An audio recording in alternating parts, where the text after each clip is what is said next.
Assalamualaikum warahmatullahi wabarakatuh.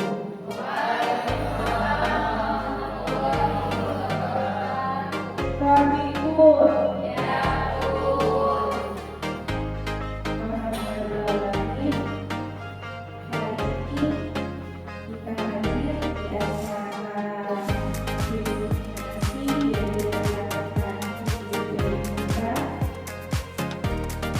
jangan lupa salam sejahtera untuk kita semua.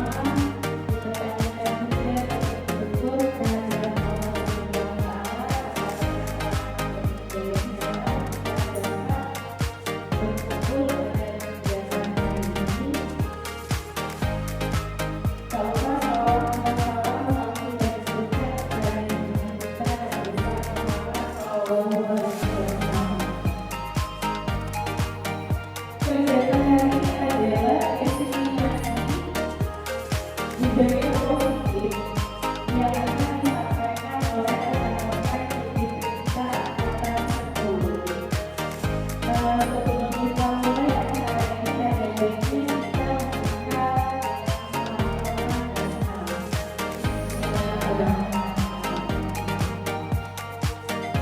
ada unsur acara pada hari ini. Yang pertama adalah pembukaan, yang kedua menyanyikan lagu Indonesia Raya, kemudian dilanjutkan dengan Mas IBB, kemudian Mas Polisi Lampung, dan terakhir adalah Mas SMK. Acara selanjutnya adalah sambutan, yang keempat acara ini, dan terakhir adalah penutup. Sebelum mulai kegiatan ini, mari kita berdoa dulu. Berdoa Mari kita berdoa untuk yang masing-masing berdoa mulai.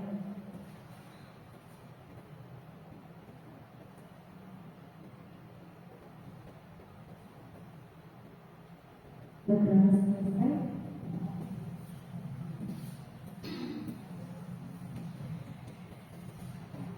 Baik, kita lanjut ke acara selanjutnya, menyanyikan lagu Indonesia Raya. Kepada Bapak Ibu dipersilakan untuk Indonesia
Raya, merdeka.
Terima kasih Bapak Ibu, dipersilakan duduk kembali.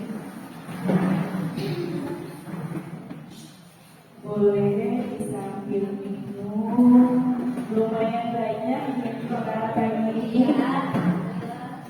Silakan minum dulu.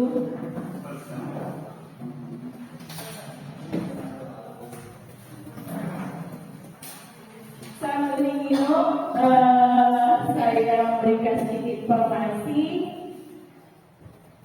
Untuk tahun ini angkatan 10 CGP SMK Negeri 2 Kalianda berjumlah 5 orang. Yang pertama ada Ipri Yasifa SPD. Jadi lumayan banyak jumlah nantinya GP di SMK Negeri 2. Semoga nanti ada masalah angkatan 11 nggak kita? Gak ada ya, berarti kita stop di angkatan 10. Oke. Baik, kita lanjut ke acara selanjutnya adalah sambutan. Sambutan akan disampaikan oleh Buana Bidang Manajemen Mutu kepada Ibu Hajah Hina Fatriana MPD, dipersilakan.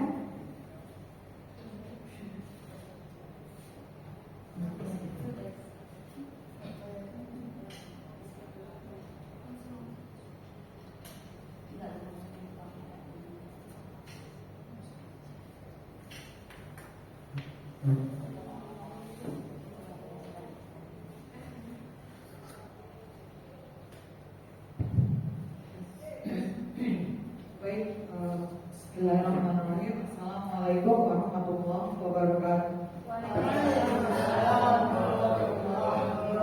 Abikun. Ya Bun. Alhamdulillahirrahmanirrahim. Syukur kehadirat Allah Subhanahu wa Ta'ala. Dengan kasih sayangnya kita bisa berkumpul pada hari ini untuk judulnya diseminasi ya. Jadi ketok pula berbagi ilmu, berbagi apa yang sudah dilaksanakan kepada teman-teman sejawat. Dan tidak lupa salawat dan salam kita sambut pada Nabi Muhammad SAW, keluarga, sahabat serta umatnya. Semoga mendapat syafaat di akhir zaman. Ya Rabbal Alamin.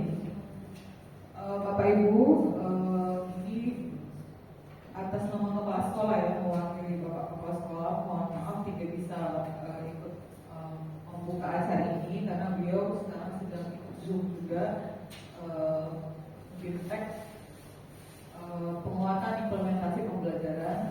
Itu adalah BIMTEK, bimbingan teknis untuk SMKPK. Nah, kita itu sudah ketiga kalinya, jadi acaranya padat. Selain Zoom sampai jam 5 sore juga ada tugas di LMS. Jadi beliau menugaskan saya untuk mewakili, memberikan sambutan atau peresmian pembukaan pada acara inseminasi. Baik Bapak Ibu, saya sangat terkesan dengan lirik lagu dari guru penggeraknya. Itu ada kata kunci yang saya catat di benak saya, yaitu guru yang menghamba kepada siswanya, kemudian kreatif merancang pembelajaran, kemudian berkolaborasi. Nah, itu kata kunci harus jadi acuan buat Bapak Ibu sebagai calon guru penggerak dan guru penggerak. Jadi menghamba kepada siswanya itu berarti Bapak Ibu adalah agen penggerak perubahan mindset guru-guru yang notabene produksi lebih orde lama ya, ibaratnya dalam pendidikan itu mindset paradigma pembelajaran yang berpusat pada guru. Jadi mohon maaf ya kalau kita bilang ini kita guru-guru termasuk saya yang lama itu dulu mindsetnya adalah teacher center, di mana guru itu sebagai satu-satunya sumber ilmu bagi siswa. Zaman dulu kan gurunya yang punya buku, siswa nggak punya buku, nggak punya akses. Jadi guru adalah satu-satunya sumber ilmu. Nah sekarang ini Bapak Ibu lah agen perubahan untuk mengubah mindset, baik itu di kalangan sekolah, guru-guru ataupun bagi siswa, bahwa Bapak Ibu mau merubah mindset bahwa guru itu bukan satu-satunya sumber ilmu, tapi guru itu sebagai fasilitator. Karena pusat pembelajaran ada di siswa. Nah, guru menghamba pada siswa maksudnya di sini bukan guru menjadi jongosnya siswa, tapi guru itu mulai melaksanakan pembelajaran dengan gaya student center atau pembelajaran berpusat pada siswa. Nah ini tertuang dalam Perdirjen GTK ya Bapak Ibu. Jadi Perdirjen GTK ini saya catat nomornya 2626 garis miring B HK 0401 tahun 2023. Jadi ini baru. Jadi model kompetensi guru zaman now adalah satu, secara pedagogik, kompetensi pedagogiknya adalah melaksanakan pembelajaran yang berpusat pada siswa. Matching banget ya Bapak Ibu ya. Sekarang model kompetensi guru yang kompeten adalah guru yang gaya ngajarnya berpusat pada siswa. Nah, di sekolah kita itu ada berbagai macam guru produksi pendidikan orde-orde yang berbeda. Nah, kalau Bapak Ibu ini sebagai agen penggerak, jadi Bapak Ibu lah ujung tombak untuk merubah cara belajar di sekolah kita yang teacher center berubah menjadi student center. Itulah inti dari menghamba kepada siswa. Bagaimana cara belajar yang berpusat pada siswa sehingga tidak membosankan, sehingga berinovasi. Tadi juga ada kata kreatif merancang pembelajaran yang berpusat pada siswa. Silakan ilmu yang didapat di kelas CGP ini diketok-tularkan ke teman-teman ya untuk secara perlahan mengubah cara belajarnya, dan itu akan berefek pada kemampuan kognitif siswa. Kemarin kita sudah workshop numerasi dan literasi ya, itu akan mengubah cara belajarnya siswa lebih aktif, kreatif, inovatif, sehingga nilai rapor sekolah kita akan naik. kolaborasi. Saya sangat berharap karena Bapak Ibu lah generasi penerus yang akan mengharumkan sekolah ini. Kayak saya udah 52 tahun, itu tahun 2032 udah pensiun. Jadi ada di tangan Bapak Ibu lah anak-anak kita selanjutnya untuk diajarkan dengan pola atau mindset atau paradigma yang baru ini, belajar berpusat pada siswa. Kemudian ada kata kunci lagi tadi ya, kolaborasi. Nah, kolaborasi ini harus dicerminkan dari gurunya dulu. Kalau gurunya tidak bisa bekerja sama, maka siswa akan melihat contoh di depan mata. Gurunya aja berantem, gak bisa kolaborasi, gimana kita mau diajarin kolaborasi. Jadi Bapak Ibu sebagai CGP tunjukkan kepada siswa bahwa kita adalah agen penggerak, perubah, gampang berkolaborasi. Kenapa? Karena kolaborasi itu adalah salah satu karakter kinerja siswa kita di abad 21. Masih ingat Bapak Ibu ya, kita itu mau membekali siswa kita dengan aktivitas pembelajaran yang 4C. Siswa itu kritis, kreatif, mampu berkomunikasi di depan publik, dan berkolaborasi. 4 ini. Kalau mereka punya ini, mereka bisa bersaing di dunia kerja di abad 21. Tapi gurunya dulu yang mencontohkan. Kemudian akhirnya dari lirik itu menciptakan generasi yang memiliki karakter profil pelajar Pancasila. Apa itu? Tinggal menambah yang 4 tadi. Kalau kita sudah berhasil membuat siswa kita kreatif, kritis, mampu berkomunikasi dan berkolaborasi, yang kesatunya adalah bertakwa, beriman dan bertakwa, dan juga menghargai perbedaan atau berkebinekaan global. Kita tidak ada itu namanya bullying. Bullying mulai dari tidak menghargai perbedaan. Rasa tidak menghargai perbedaan di kalangan siswa akan tumbuh menjadi berkembang menjadi bullying. Nah itu, jadi guru penggerak memiliki peran yang sangat penting untuk mengubah budaya sekolah kita, terutama di siswa. Jadi itu harapan yang sangat besar dari kami pada Bapak Ibu, baik itu CGP maupun GP.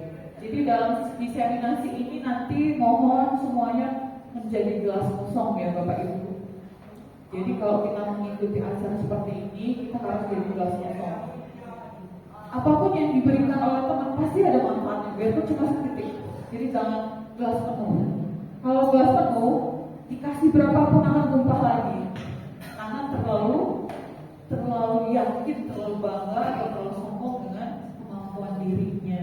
Ya, jadi yang lain-lain itu selalu tumpah. Tidak ada ilmu yang barokah dengan gelas penuh. Jadi tolong siapapun kita dalam kondisi seperti ini, berbagi itu adalah dengan gelas kosong. Pasti dijamin, pasti. Mungkin dari Miss Gizi ada sesuatu yang iya terluput dari perkiraan saya, ternyata terjadi ini. Itu jadi masukan buat kita. Kemudian di Miss Risa, oh iya saya kok nggak kepikiran ke sana ya. Oh ternyata itu jadi masukan buat kita. Biarpun sedikit, secuil, pasti ada manfaat. Ilmu yang bermanfaat itu barokah. Itu pesan saya. Jadi dengan mengakhirinya ya, saya dengan mengucapkan Bismillahirrahmanirrahim, mewakili kepala sekolah atas nama kepala sekolah, acara diseminasi modul 1.4 ya. Modul CGP 1.4 mengenai budaya positif itu secara resmi dibuka. Itu sambutan dari saya akhiri. Bila taufiq wal hidayah, wassalamualaikum warahmatullahi wabarakatuh. Waalaikumsalam warahmatullahi wabarakatuh. Baik, benar sekali yang dikatakan oleh Ibu Nina Katriana tadi, bahwa memang kita harus namanya berkolaborasi. Kenapa saya bilang harus berkolaborasi? Faktanya ternyata di PMF itu sekarang pada bagian refleksi dirinya itu ada kalimatnya, apakah guru itu berkolaborasi dengan anak sejawatnya. Jadi untuk CGP ternyata ada lebih yang bisa diisi di sana dibandingkan yang memang belum TGP ya. Terima kasih Bu Dina Patriana atas sambutan yang diberikan. Acara selanjutnya kita langsung masuk ke acara inti ya.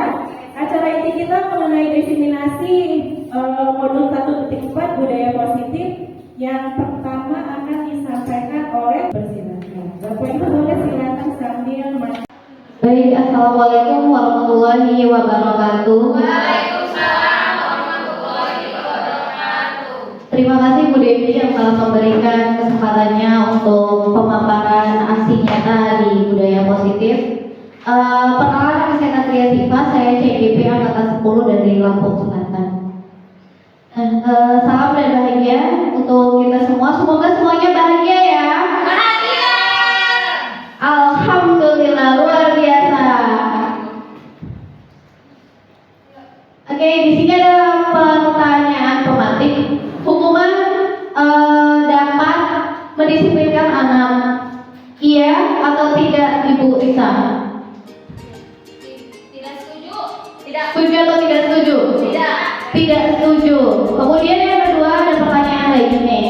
Pemberian hukuman dengan hal positif seperti membaca atau membersihkan halaman sekolah dapat meningkatkan kedisiplinan anak.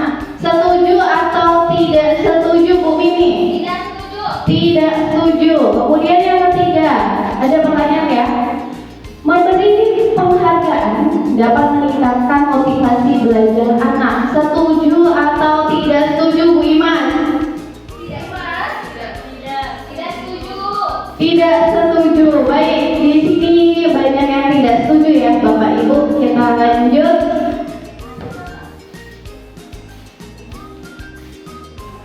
Oke, di sini ada materi. Yang pertama ada 6 pembahasan yang akan kita bahas. Yang pertama disiplin positif dan nilai universal. Kemudian yang kedua adalah teori motivasi, hukuman dan penghargaan institusi. Kemudian yang ketiga adalah keyakinan kelas. Yang keempat adalah kebutuhan dasar manusia dan dunia berkualitas. Yang kelima restitusi atau 5 posisi kontrol. Yang keenam adalah restitusi dan segitiga restitusi.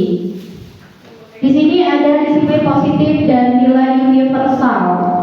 Di sini di deskripsi ada kesempatan kelas berisi tentang aturan. Alasannya kenapa? Karena kesepakatan kelas dibuat untuk dijadikan segala acuan dalam penerapan disiplin positif yang dimulai dari lingkungan kelas sehingga akan berkembang menjadi satu budaya positif di sekolah. Kesepakatan kelas ini yang telah dibuat bersama dapat diharapkan bisa juga menjadi pembelajaran tentang kesadaran akan kebersihan lingkungan dan mencintai sesama terhadap sesama dan orang tua di rumah ya Bapak Ibu. Jadi dimulai dulu dari lingkungan dan kesepakatan kelas yang ada. Kemudian di sini ada paradigma perbuatan. Kegiatannya adalah kepala kertas. Jadi Bapak Ibu di sini ada dua-dua yang berpasangan, misalkan Bu Imas dengan Bu Ani, Bu Mini dengan Bu Puji, kemudian Bu Santi dengan Bu Heni, kemudian ada Bu Suci dengan Miss Evi, ada Bu Lisa dan Bu Dian. Lihat kertasnya, silakan ditulis Bapak Ibu. Di sini ada pertanyaan. Sobek secari kertas kecil yang sudah dibagikan oleh Bu Risa. Tuliskan benda atau sesuatu yang berharga untuk Anda. Tulis, jangan sampai misalkan ya Bu Imas ya, Bu Imas nulis, jangan sampai Bu Ani tahu apa yang Ibu tulis. Begitu.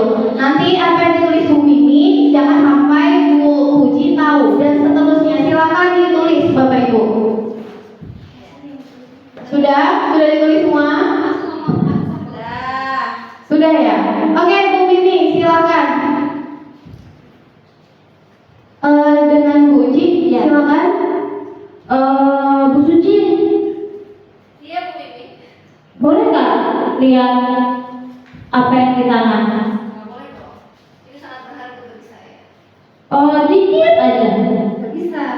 Kalau saya ngasih duit, mau nggak? Enggak. Kalau duitnya 10 juta, nggak mau.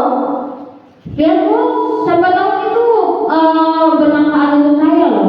Mohon maaf Bu Mimi,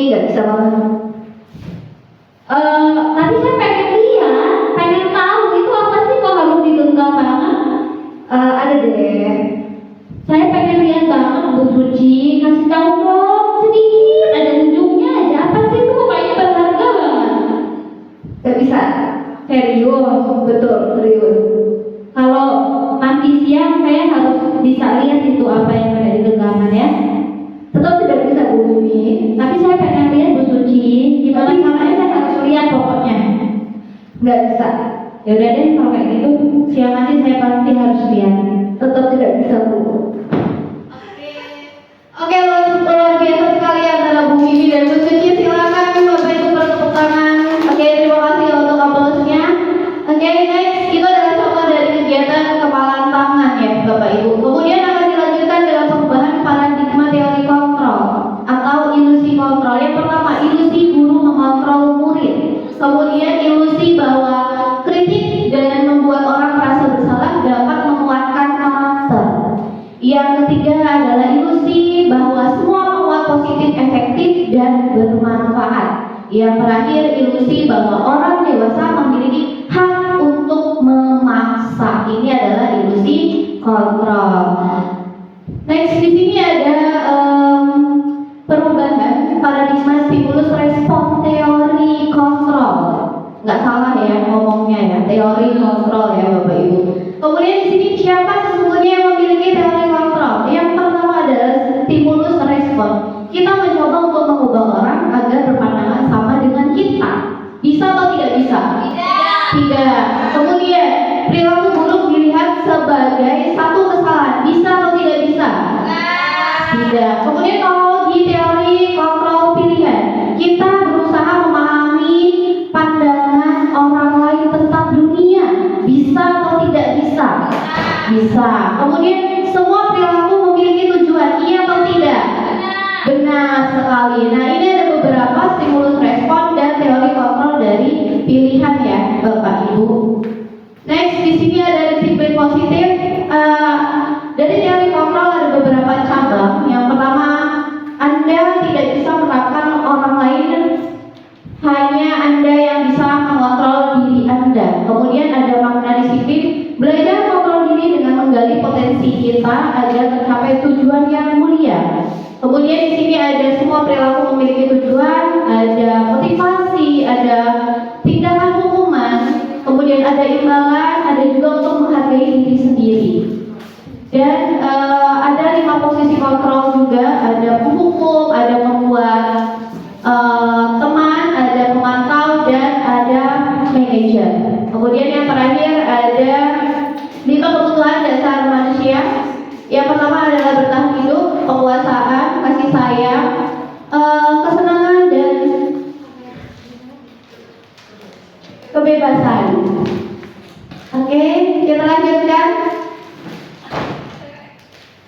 Dalam proses mewujudkan budaya positif ada beberapa tahapan yang akan disepakati. Yang paling utama adalah tentang cara berpikir serta tentang penerapan disiplin di sekolah. Kita sebagai guru pun sejatinya harus sesuai bisa menjadi idola untuk siswa. Jadi sebisa mungkin jangan pernah mengecilkan perasaannya, maupun menumbuhkan menjadi pribadi yang saling menghormati antar sesama dan disiplin memiliki rasa tanggung jawab.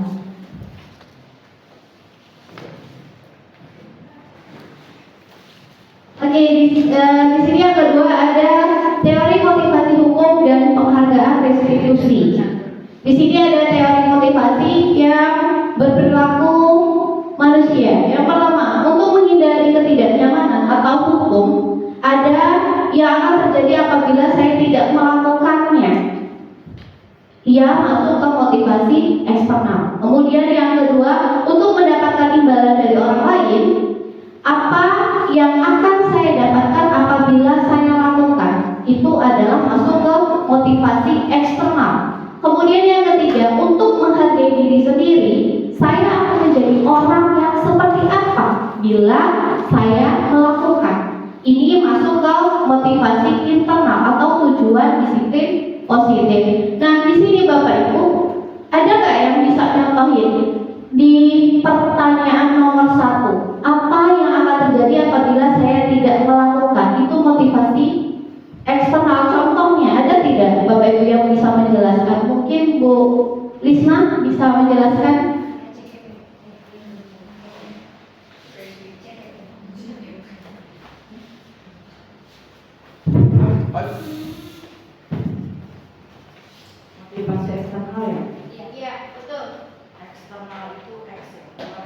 Iya betul. Berarti motivasi yang terlahir dari dunia luar, baik manusia, benda, harapan. Itu nggak Bu? Iya betul. Luar biasa sekali, tepuk tangan dulu untuk Ibu Risma. Terima kasih. Next ya Bapak Ibu. Nah di sini ada dihukum oleh penghargaan. Ada nggak Bapak Ibu?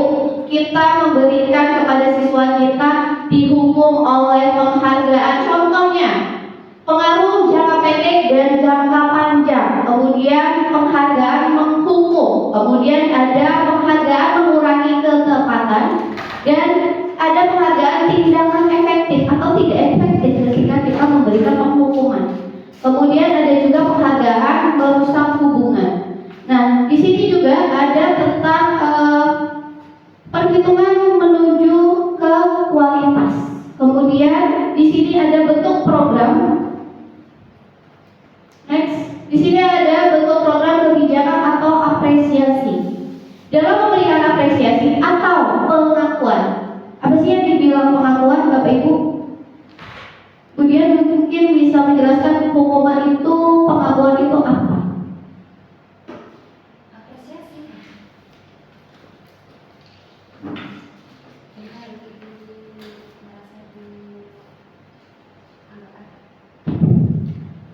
Siswa tersebut merasa dianggap ada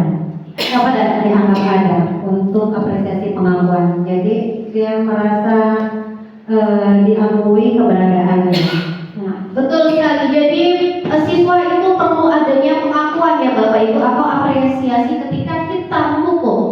Nah, di sini ada beri pengakuan secara khusus, stimulus ya Bapak Ibu. Kemudian ada beri pengakuan secara pribadi, face to face mungkin. Kemudian bisa pengakuan kepada semua murid. Di sini bisa secara bergantian. Kemudian ada memberikan pengakuan secara konsisten, jadi terus menerus. Kemudian ada fokus pada proses. Next, di sini ada tindakan guru. Di sini ada mencatat 100 kali di dalam buku kalimat. Saya tidak akan terlambat lagi karena terlambat ke sekolah. Itu bagian dari hukuman. Iya atau tidak? Betul. Betul. Iya atau tidak Bu Dian? Atau Bu Mimi? Betul. Kemudian yang kedua, lari mengelilingi lapangan basket 2 kali karena terlambat hadir di sekolah. Hukuman atau konsekuensi? Hukuman. Kemudian menggantikan kertas tugas teman yang telah dicoret-coret itu masuk ke hukuman atau ke konsekuensi? Konsekuensi. Konsekuensi. Jadi apa bedanya hukuman dan konsekuensi? Silakan Bu Mimi mungkin bisa dijelaskan. Saya coba bantu jawab ya. Menurut saya tentang perbedaan hukuman dan konsekuensi. Kalau hukuman itu dibuat secara dadakan dan tidak ada hubungannya dengan yang dilakukan. Kalau konsekuensi itu apa yang harus terjadi dan memang ada hubungannya. Contoh, kalau hukuman ada anak kita telat, tapi disuruh dorong motor, bersihin WC, itu kan gak ada hubungannya dengan dia telat. Sedangkan kalau konsekuensi sesuatu yang memang harus terjadi, itu contohnya membersihkan tumpahan air di meja tulis karena tersenggol pada saat belajar. Itu kan memang dia yang buat dan dia yang harus bersihkan seperti itu. Dan memang ada hubungannya. Dia yang memakai, dia yang mengalah, tidak mungkin menyuruh orang lain seperti itu. Terima kasih, tepuk tangan dulu untuk Ibu Mimi. Baik, selanjutnya di sini ada perbedaan hukuman dan konsekuensi. Yang pertama, sesuatu yang menyakitkan harus terjadi. Itu adalah hukuman. Contohnya tadi ya Bapak Ibu, mungkin keliling lapangan 20 kali atau 30 kali. Itu adalah contoh dari hukuman. Kemudian di sini ada konsekuensi.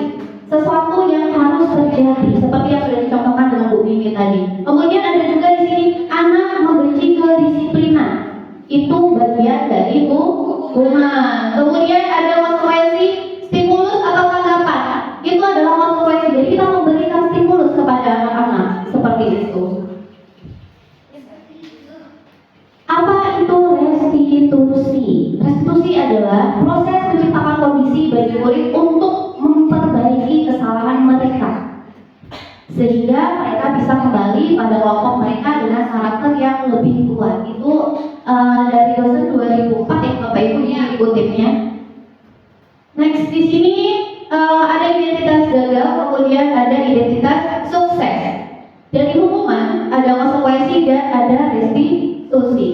Sesuatu yang menyakitkan harus terjadi, itu adalah hukuman. Kemudian sesuatu harus terjadi hari ini, itu adalah konsekuensi. Kemudian ada restitusi. Restitusi merupakan pilihan. Pilihan untuk apa? Misalkan menguatkan untuk murid. Kemudian ada juga berkorban mendapatkan ganti. Kemudian murid akan mendapatkan penguatan. Nah, itu adalah contoh dari restitusi. Tadi kan sudah kita bahas ya Bapak Ibu tentang hukuman, konsekuensi, sudah kita bahas contohnya. Dan yang ini adalah restitusi. Jadi langsung saja di sini kita pecahkan bahwasanya ada pemecahan masalah, kemudian murid belajar bertanggung jawab. Nah, itu masuk ke dalam kategori contoh restitusi. Next di sini ada 9 ciri restitusi. Yang pertama bukan untuk menebus kesalahan, namun untuk belajar dari kesalahan. Yang kedua memperbaiki hubungan. Yang ketiga adalah tawaran, bukan paksaan ya Bapak Ibu. Ayo kita masuk ke kelas sekarang, cepetan. Nah, itu nggak bisa ya Bapak Ibu. Kemudian yang keempat, restitusi menuntut untuk melihat ke dalam diri. Jadi kita juga harus memahami. Kemudian yang kelima adalah restitusi mencari kebutuhan dasar yang mendasari tindakan.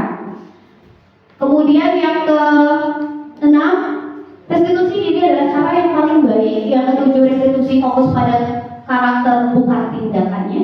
Kemudian yang kedelapan, restitusi fokus pada solusi. Yang kesembilan, restitusi mengembalikan murid yang berbuat salah pada kelompok.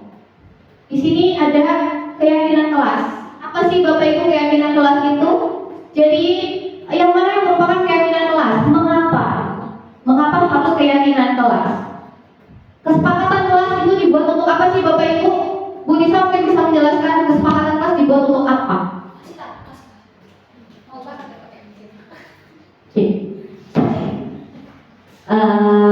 Kalau menurut saya bukan ya, mau koreksi yang bukan. Jadi kesepakatan kelas itu dibuat untuk supaya warga yang ada di kelas itu menyetujui tentang satu hal yang ketika mereka ingin dilakukan, dan mereka juga tahu apa konsekuensinya, apa yang akan terjadi apabila mereka melakukan atau melanggar kesepakatan tersebut. Begitu bukan, terima koreksinya. Bagus sekali jawaban dari Bu Nisa. Bukan semuanya yang ada di sini. Baik, kesepakatan kelas yaitu kami guru dan murid yang saling menyayangi. Kemudian yang kedua, kami murid yang semangat untuk belajar. Yang ketiga, kami murid yang peduli dengan teman-teman. Seperti yang sudah diterapkan dan dicontohkan oleh Ibu Nisa barusan ya Bapak Ibu. Next, di sini ada peraturan dan keyakinan kelas. Dari peraturan di sini bahwasanya selalu kembalikan buku ke tempatnya. Mungkin ini yang suka jalanin sama Bu Santi ya. Ketika nagih anak buku, ini bukunya kemana? Kalau udah akhir tahun begini ya Bapak Ibu, khususnya untuk kelas 3, biasanya itu wajib mengembalikan buku. Betul atau tidak Bu Santi? Nah, di sini itu adalah masuk kategori keteraturan. Kemudian apalagi contohnya? Dilarang mengganggu orang lain. Kemudian hadir di sekolah 15 menit sebelum pembelajaran dimulai. Kemudian dilarang melakukan kekerasan. Banyak banget anak kita yang suka melakukan kekerasan di sekolah. Nah, ini gimana caranya? Masuk ke dalam mana? Dia masuk ke dalam peraturan. Kemudian ada keyakinan kelas. Bikin kesepakatan kelasnya gimana Bapak Ibu? Selalu kembalikan buku ke tempatnya. Misalnya ke perpustakaan seperti itu. Nah, itu masuk ke tanggung jawab. Kemudian dilarang mengganggu orang lain. Ini masuk ke menghormati orang lain. Kemudian hadir di sekolah 15 menit sebelum pembelajaran dimulai. Ini masuk menghormati orang lain dan berkomitmen. Karena nggak semua orang bisa hadir tepat waktu di 15 menit sebelum masuk pembelajaran. Kemudian dilarang melakukan kekerasan. Nah, itu masuk keselamatan dan menghormati orang lain.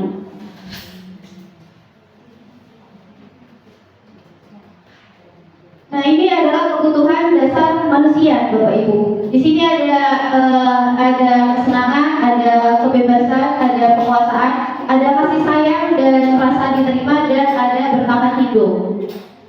Next, di sini ada 5 posisi kontrol. Yang pertama ada penghukum, yang kedua adalah pembuat merasa bersalah, yang ketiga adalah teman, yang keempat adalah pemantau, yang kelima adalah manajer. Dan ada segitiga restitusi. Yang pertama, menstabilkan identitas. Yang kedua, memvalidasi tindakan yang salah. Dan yang ketiga adalah menanyakan keyakinan. Nah, di sini ada 5 posisi kontrol, Bapak Ibu. Mungkin kalau saya nggak pakai kacamata itu nggak bisa melihat kalau nggak dekat ya, Bapak Ibu. Jadi saya harus mendekat seperti ini. Tapi untuk Bapak Ibu saya rasa masih pembiatannya masih bagus semua karena nggak ada yang pakai kacamata kayak saya. Oh, ada ya Ibu BK ya? Oh iya ada. Ada Bu Imas juga. Baik, di sini ada motivasi, identitas kegagalan. Contohnya misalkan penghukum, menghakimi, menunjuk-nunjuk, menyakiti, menyindir. Ini adalah penghukum. Nah, dari 5 posisi kontrol ini mungkin saya akan tanyakan ke Ibu guru BK yang ada di sini. Ini menurut Ibu mana yang sering digunakan? Silakan Ibu guru BK. Biasanya kalau guru BK itu menangani ya Bapak Ibu, menangani murid-murid yang agak nggak nakal begitu. Oke, terima kasih. Dalam realitanya guru-guru BK ini biasanya menggunakan ke 5 posisi kontrol sesuai dengan peserta didiknya ya atau muridnya, kesalahannya di mana, maksudnya pelanggaran tata tertib yang dilakukan itu apa. Jadi kelima-limanya ini masih digunakan dengan guru BK. Luar biasa sekali, berarti guru BK ini menggunakan semua 5 posisi kontrol, yaitu ada penghukum, ada membuat orang merasa bersalah, ada teman, ada pemantau, dan ada manajer ya Bapak Ibu. Luar biasa. Kita dulu untuk BK kita. Baik, ada juga di sini Bapak Ibu yang suka menangani masalah ini. Luar biasa ya Bu, dia ini suka sekali yang namanya nangkepin anak-anak nakal. Kalau bukan nakal sebenarnya, bukan nakal, tapi kurang baik. Sama aja ya. Mungkin bisa ditambahkan Ibu dia di posisi 5 kontrol ini, Ibu biasanya menjadi yang keberapa? Atau kalau nggak pakai semua, atau hanya beberapa yang digunakan?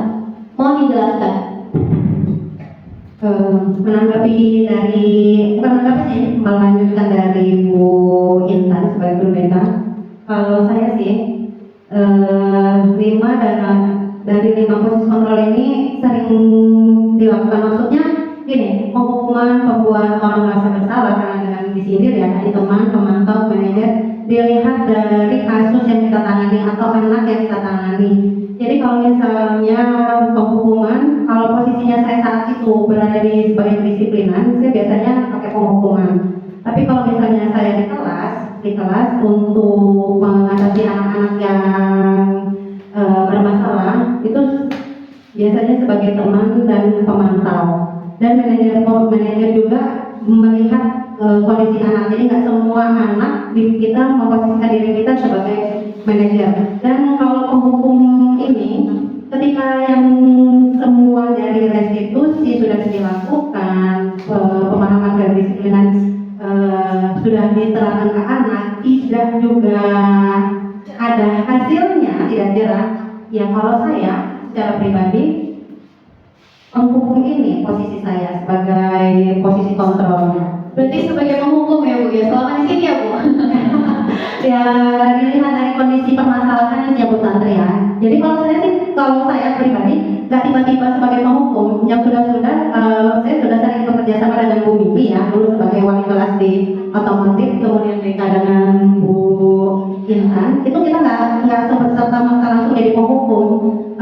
Dari tahapan itu sudah kita lalui. Jadi kalau ketika kita sudah semua kita lakukan cara-caranya terapkan, nggak mempan juga ya sebagai penghukum. Jadi kalau saya sih, walaupun di sini ya di materi ini disampaikan katanya kalau kita sebagai guru yang baik itu sebagai teman, pemantau, atau lebih bagus lagi sebagai manajer. Kalau saya pribadi 5 posisi kontrol ini saya gunakan berdasarkan kasus dan kondisi anak yang saya hadapi. Luar biasa, tepuk tangan untuk Bu Intan dan juga Bu Dian.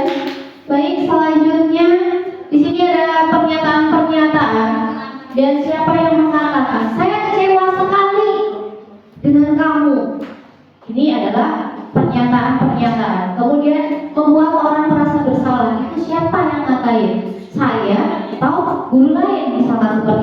Kemudian di sini kamu tidak pernah benar melakukannya, itu bagian dari penghukum. Kemudian ayolah lakukan demi Bapak Ibu. Nah, ini adalah teman. Jadi kita berlaku sebagai teman. Apa kamu mau mendapatkan stiker bintang hari ini? Nah, ini adalah bagian dari pemantau. Bagaimana kamu bisa menyelesaikan masalah ini? Nah, itu adalah manajer. Dan di sini ada kamu selalu paling terakhir, itu adalah bagian dari penghukum. Next, di sini ada segitiga restitusi yang tadi sudah dijelaskan ya Bapak Ibu. Apa sih sebenarnya segitiga restitusi itu? Bentuknya seperti ini loh Bapak Ibu. Yang pertama, kamu tentu punya alasan mengapa melakukan itu. Yang kedua, adakah cara yang lebih efektif untuk mendapatkan apa yang kamu butuhkan? Setiap orang pasti pernah melakukan kesalahan. Kemudian kamu bukan satu-satunya yang pernah melakukan ini.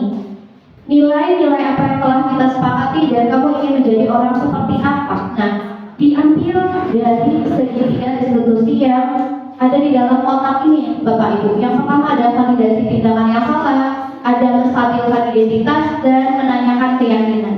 Nah, ini adalah segitiga restitusi. Next, di sini menstabilkan identitas ya Bapak Ibu.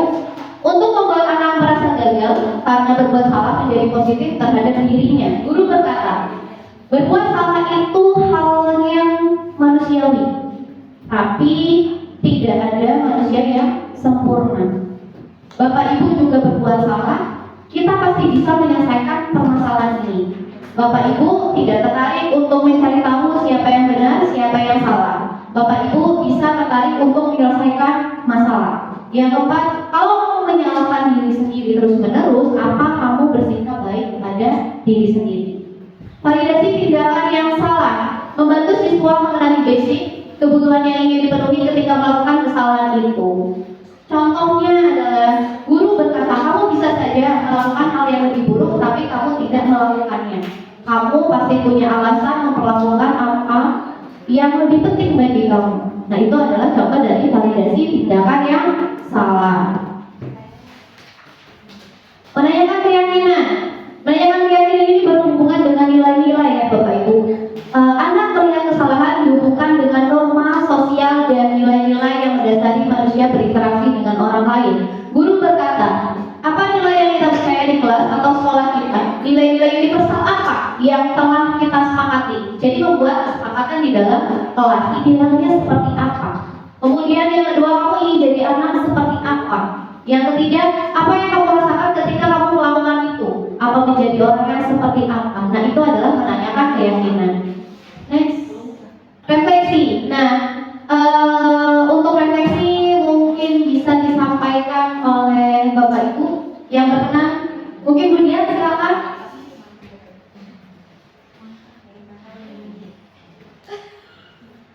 Oke, terima kasih Bu Tantri. Sebelum saya menyampaikan refleksi, mari kita berikan aplaus buat Bu Tantri yang sudah menyampaikan informasi tentang disiplin positif dan restitusi. Terus terang Bu Tantri, sebelum saya mendapatkan informasi yang Ibu sampaikan, saya termasuk orang lama.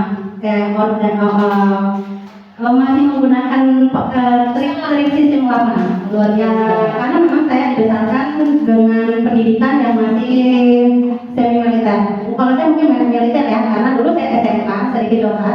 Ketika saya terlambat datang ke rumah, pulang ke rumah, itu sama almarhum nenek saya tidak akan dibukakan pintu Bu Tantri sampai jam 9 malam. Jadi pendidikan yang saya terima itu masih membekas di saya. Akhirnya pendidikan itu berkesinambungan dan saya pakai ke anak-anak sekarang. Ternyata dunianya kan sudah berbeda, kita tidak bisa pakai seperti itu lagi. Jadi dari materi yang telah disampaikan oleh Bu Tantri, banyak hal yang saya dapat dan insya Allah akan saya pakai, terutama di dalam restitusi. Di restitusi ini kan kita kayak hukuman, kemudian menunjukkan siswa itu bersalah, itu kan tidak dianjurkan ya Bu Tantri ya. Saya masih sering menggunakan itu.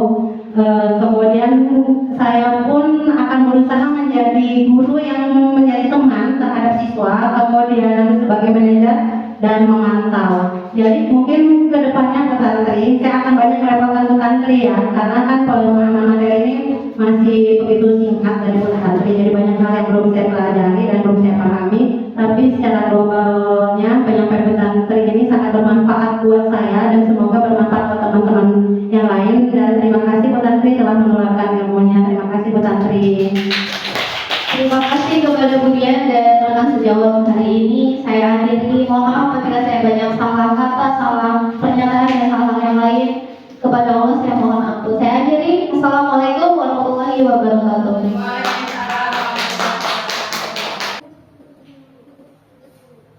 Oke.